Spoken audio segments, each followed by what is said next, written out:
Good day mga ka-sports natin dyan.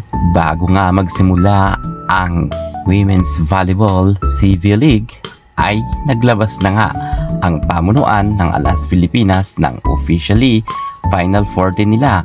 Nag-adjust raw di umano ang nasabi nating Alas Pilipinas. Ang dati nilang lineup ay muling nabago na naman.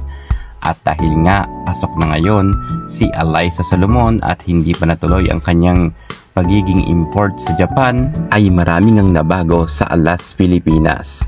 Narito nga ang lineup nila na mukhang mas pinalakas daw sa pagbabalik nga ni Alyssa Solomon.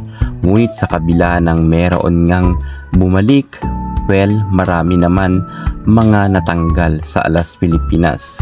6 players ang hindi nga napasama sa lineup ngayon ng Alas Pilipinas na tutulak na sa Nakunarat Kashima para sa kanilang laban sa Women's Volleyball CV League. Sino-sino ba ang mga natanggal? Sa kasalukuyan nga ay puspusa na ang Alas Pilipinas sa kanilang pag-iinsayo, pero marami naman inaangal ang ibang netizen sapagkat meron na naman daw sinali sa Alas Pilipinas na hindi naman raw karapat dapat. Based lang naman to sa mga reaksyon nila, pero para sa akin, silipin na muna natin ang mga natanggal sa Alas. Pero bago ang lahat, kung bago ka sa aking channel, subscribe na, click ang ating notification bell para lagi kang updated sa lahat ng issues sa volleyball. Susunod na.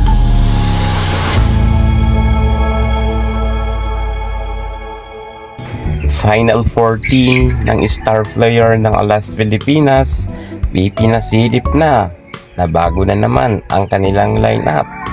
Pero alam nyo, sa kanilang pagbabago-bagong lineup ay talagang marami na naman mga natanggal na mga Alas player. Sila yung mga dati na rin nakasama at matagal na sa Alas. Una nga dito na natanggal ay si Brooke Van Sickle. Outside spiker Brooke Van Sickle na kung saan number 1 top scorer nga siya sa VTV Cup pagdating sa Alas Pilipinas. Siya talaga ang pinakamaraming naiambag na scores, kaya't maraming nagulat na mga netizen at bakit raw tinanggal itong si Brooke Van Sickle. At nagpuprotesta nga ang ibang mga fans at sinasabi na dapat raw ang tinanggal yung hindi talaga karapat dapat, yung mga ma-error daw sa loob ng court. Samantalang out nga rin si MJ Phillips pagdating sa Alas Pilipinas. Si Phillips ay second top scorer naman sa VTV Cup sa Alas Pilipinas, kung saan ay nagulat rin ang ibang netizen at bakit daw si MJ Phillips ang natanggal samantalang magaling naman daw ito.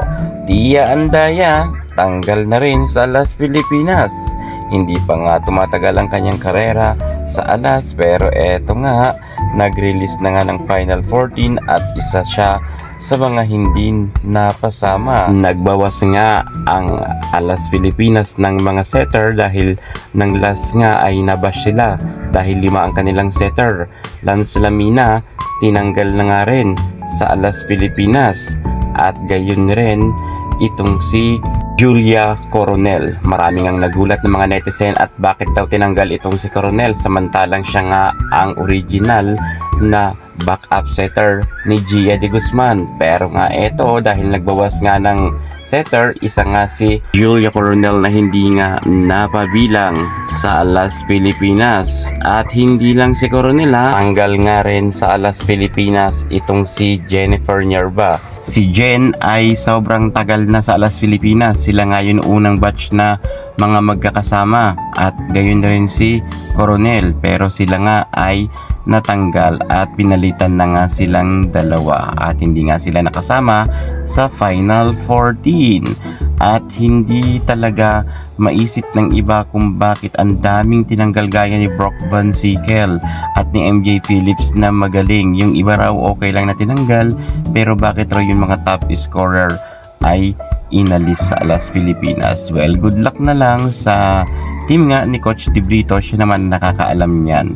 Sana ay makauwi nga kayo ng gintong medalya, lalo't ang kanila makakalaban ay sobrang lalakas rin: Thailand, Vietnam at Indonesia.